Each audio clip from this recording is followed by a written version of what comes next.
Welcome to the Cardiac Rehab Education Series. My name is Karen, and I'm one of the nurses from Cardiac Rehab. And in today's presentation, we're going to talk about how to make good decisions about your health. So, these are the contents of today's presentation. Now, why do we make poor decisions that we know are bad for our health? I would like to show you a clip from this TED Talk where behavioral economist and health policy expert David Ash explains why our behavior is often irrational and often in highly predictable ways.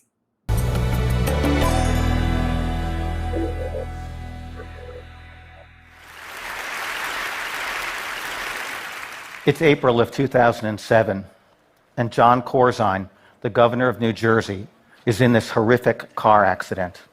He's in the right front passenger seat of this SUV when it crashes on the Garden State Parkway. He's transported to a New Jersey trauma center with multiple broken bones and multiple lacerations. He needs immediate surgery, 7 units of blood, a mechanical ventilator to help him breathe, and several more operations along the way. It's amazing he survived. But perhaps even more amazing, he was not wearing a seatbelt. And in fact, he never wore a seatbelt. And the New Jersey state troopers who used to drive Governor Corzine around used to beg him to wear a seatbelt, but he didn't do it. Now, before Corzine was governor of New Jersey, he was the U.S. Senator from New Jersey. And before that, he was the CEO of Goldman Sachs, responsible for taking Goldman Sachs public, making hundreds of millions of dollars.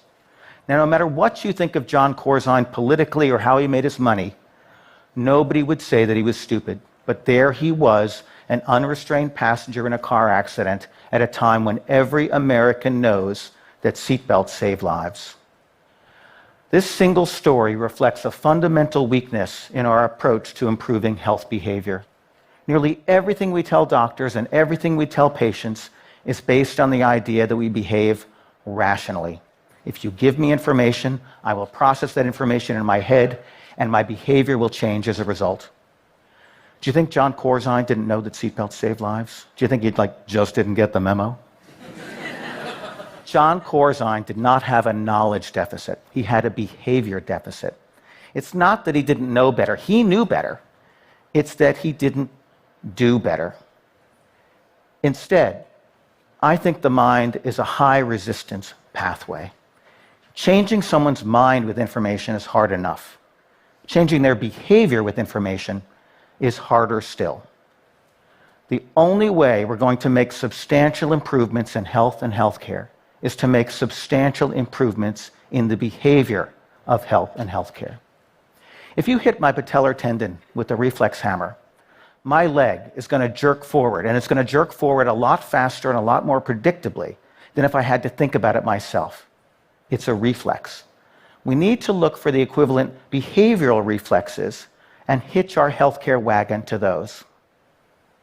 Turns out, though, that most conventional approaches to human motivation are based on the idea of education. We assume that if people don't behave as they should, it's because they didn't know any better. If only people knew that smoking was dangerous, they wouldn't smoke. Or we think about economics. The assumption there is that we're all constantly calculating the costs and benefits of every one of our actions and optimizing that to make the perfectly right, rational decision. If that were true, then all we need to do is to find the perfect payment system for doctors with the perfect co-payments and deductibles for patients, and everything would work out. A better approach lies in behavioral economics. Behavioral economists recognize that we are irrational. Our decisions are based on emotion, or they're sensitive to framing or to social context. We don't always do what's in our own long-term best interest.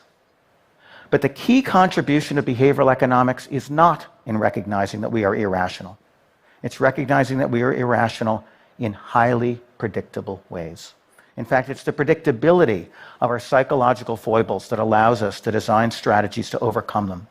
Forewarned is forearmed. In fact, behavioral economists often use precisely the same behavioral reflexes that get us into trouble and turn them around to help us rather than to hurt us.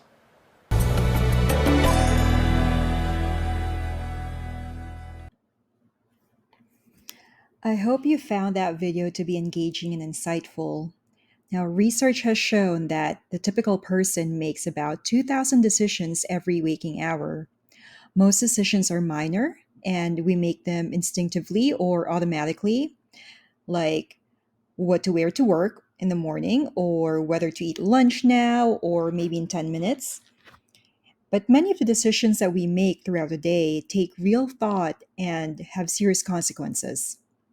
Consistently making good decisions is arguably the most important habit that we can develop, especially at work and in our daily lives. Our choices affect our health, our safety, our relationships, and how we spend our time and our overall well being. So here's a question for the class. Can we trust everything that we read on the internet? Now, I hope everyone said no. Information about medical conditions and treatments is more available than ever before, thanks largely to health websites on the internet. But despite this easy access to health information, it is hard to know what is relevant and appropriate for you. Everyone is different, and only health professionals can provide the right health information that relates to your individual medical condition. Recognize that just because a post is from a friend or a colleague, it does not necessarily mean that the information is accurate, complete, or even applicable to your health. Now, when looking up information online, always make sure that your sources are reliable. In the world of academia, we use something called the five W's. Number one, who is the author? And that basically pertains authority. What is the purpose of the content? And that pertains to accuracy. Where is the content from? Who is the publisher? Why does the source exist? What is the purpose and objectivity? And lastly, how does the source compare to others? So we want to determine what's what in terms of the actual content of the post. You also need to ask a doctor or a health professional about the different medical treatment options and ask them to explain to you the benefits of the treatment along with potential health risks. Now, where can I find reliable health information online?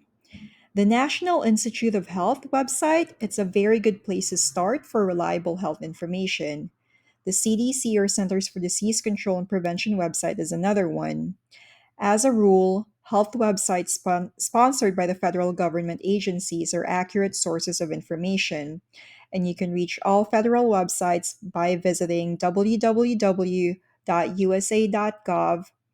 Also, medical and healthcare organizations, hospitals, and academic medical institutions may also be reliable sources of health information.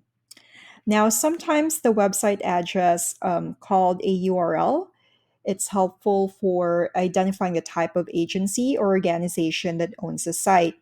So, for example, a .gov identifies a US government agency. A .edu identifies an educational institution, such as a school, a college, or a university. A .org usually identifies a nonprofit organization, such as medical or research societies and advocacy groups. And a .com identifies commercial websites, such as businesses and pharmaceutical companies. We all make health decisions, and some of these might be about trying to stay well, whether to buy those over the counter vitamins, or go to a yoga class, or get a flu vaccine. And some will be about how to deal with a minor ailment, while others may be more complex and may involve making decisions about managing a serious illness or long term condition. Now, what can we do to make the best choice for ourselves? For starters, we want to ask ourselves three questions. Number one, what are my options? Number two, what are the pros and cons or the risks and benefits of each of the options for me? And number three, how do I get the support to make a decision that is right for me? Researchers have found that when patients have those three questions, their clinicians can provide them better information about their treatment options. And then you also have to think about your own preferences, your culture, and your values.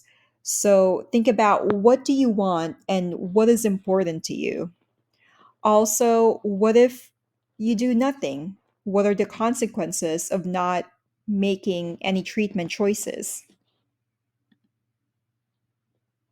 Remember that you have the right to make your own decisions about your healthcare, guided by the advice of health professionals. This guidance means making sure that you fully understand your medical treatment options so you can weigh up options along with the benefits and risks before making a decision. This is what we call shared decision making.